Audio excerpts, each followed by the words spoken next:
कुछ दिन पहले ही लोकसभा और राज्यसभा में माताओं, बहनों, बेटियों के लिए 33% सीटें आरक्षित करने का कानून पारित हुआ। नारी शक्ति वंदन अधिनियम देश ने नया इतिहास रच दिया है। दशक से देश की माताएं, बहनें इसका इंतजार कर रही थी, बल्कि ये तक कहा जाने लगा कि शायद ये कभी नहीं हो पाएगा। आखिर मोदी है तो मोदी है तो हर गारंटी पूरी होने की गारंटी है। लेकिन भाइयों और बहनों, आज मैं मध्य प्रदेश सहित पूरे देश की बहनों को सावधान भी करना चाहता हूं।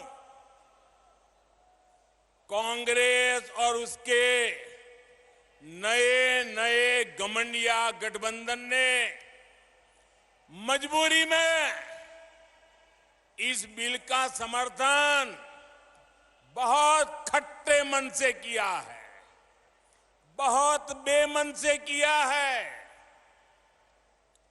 ये खट्टापन उनके बहानों में दिखाई देता है। और आप देखिए, ये इनके गठबंधन में जितने लोग हैं, वही लोग हैं जिन्होंने 30 साल तक इस कानून को पारित नहीं होने दिया। पार्लियामेंट में हुड़दंग किया, बिल फाड़ दिए, स्पीकर पे हमले बोल दिए, और अब जब मजबूरी में उंगली उठानी पड़ी है, उनको लगता है कि अब देश की माताएं, बहनें उनके चरित्र को जान गई हैं, तो अब क्या शुरू किया? ये क्यों नहीं है, वो क्यों नहीं है, ऐसा क्यों है, वैसा क्यों नहीं। उनको नारी शक्ति वंदन अधिनियम का मजबूरी में समर्थन इसलिए करना पड़ा क्योंकि मेरी माताएं, बहनें जग गई हैं। मेरी माताओं, बहनों का हौसला बुलंद है। मेरी माताओं, बहनों ने शक्ति का परिचय करवा दिया है, और इसलिए ये माताओं, बहनों से डरे हुए हैं। इसलिए नीची मुंडी करके हाउस में अनचाहे अनमन से उंगली तो दबा दी। बीते 9 वर्षों में जिस तरह भारत की महिला सशक्त हुई है, उसे देखकर इन दलों की हिम्मत नहीं हुई कि नारी शक्ति अधिनियम का विरोध कर पाए, वरना उन्होंने तो दशकों तक देश में सरकारें चलाई है, भारी बहुमत से सरकारें चलाई है। तब क्यों नहीं कानून बनाया? जो बहाने ये आज बना रहे हैं, तब क्यों नहीं ये सब कुछ कर दिया? सच्चाई ये है कि इनकी नीयत में खोट है।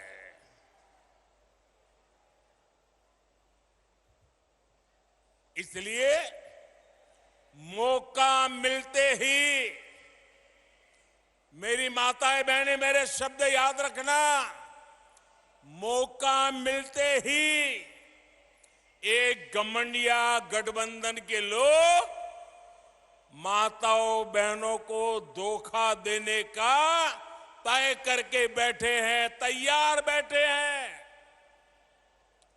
कांग्रेस के घमंडिया साथी वही है जिन्होंने इस कानून को रोकने के लिए हर मर्यादा तोड़ी है।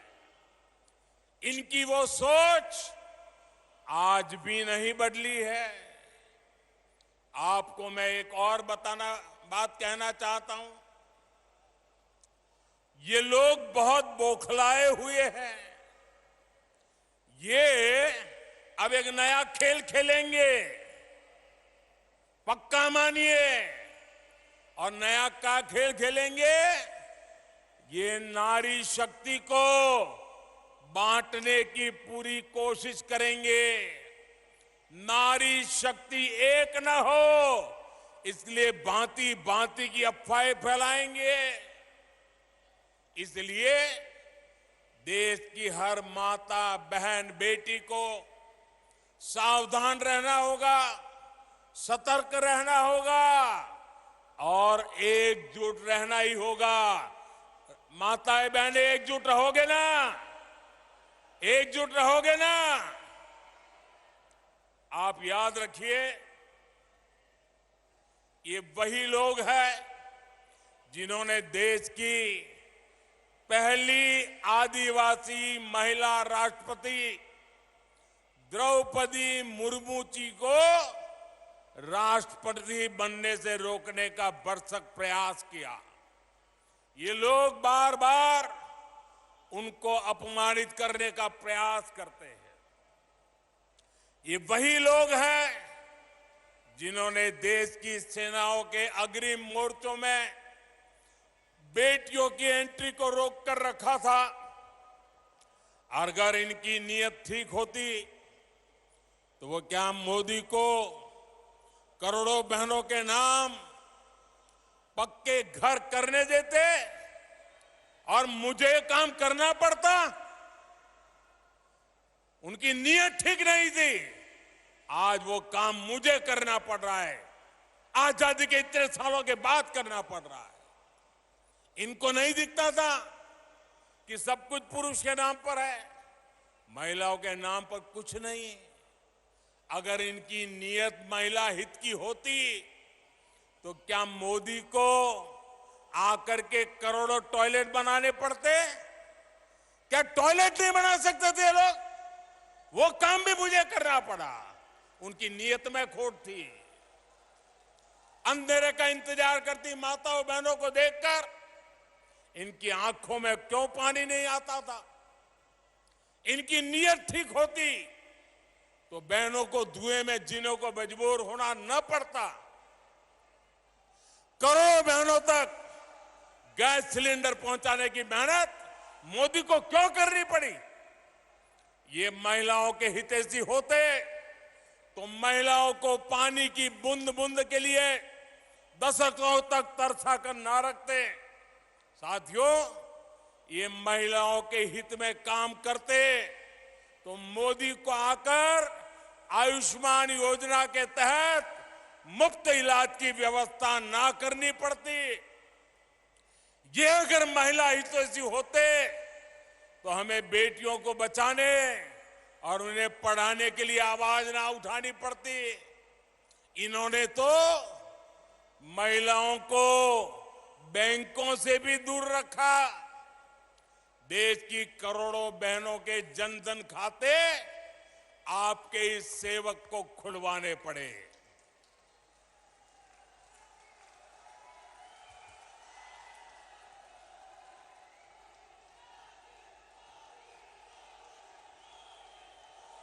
हमारी कोशिश यही थी कि बहनों की समृद्धि का रास्ता खुले, बेटियां अपने पैरों पर खड़ी हो सके। इसलिए मैं देश के हर माता, बहन, बेटी से कहूंगा कि कोई कितनी भी कोशिश कर ले, आपको भ्रमित नहीं होना है। हमने कठिन रास्ता पार किया है। ये महिलाओं की भागीदारी के विस्तार की शुरुआत है। एक सार्थक बदलाव का शुभारंभ है।